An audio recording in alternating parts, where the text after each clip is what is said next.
Reigning boys and girls champions Edwin, Allen and Calabar were among the schools with commanding performances that highlighted the Pure Water JC Danny Williams meet at the Ashanam Sports Complex at JC on Saturday. Shoshana McGowan was there. A packed venue it was at the Jamaica College school grounds to witness the early form of the athletes on display.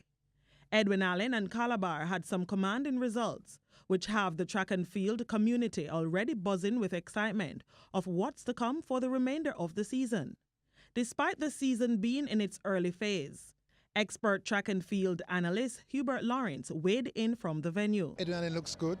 Every time I look out to the 100-meter straight, I see someone from their school winning the 100 meters. Spoke to Michael Dyke, he said Kevona Davis is training, she's my trainer. And I think that just as we spoke earlier in the week, Calabar with 23 boys who had medals last year coming back, Edwin Allen, 14 girls and lots of girls returning to the team that won last year and the year before, makes them both very, very strong.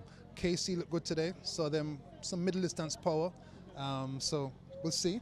But it's a great day in Jamaican track and field. There were also two performances that he enjoyed at the season opener. So Kimar Farquharson on my clock, 1:53.8 for the 800 meters. Went up really fast and looks very impressive. And he was very, very good. And Javon Blake of JC in class 2, so 1:51 in class 1, 1:53 in class 2, and it shows that in that event, the 800 meters, Jamaica is strong in the future.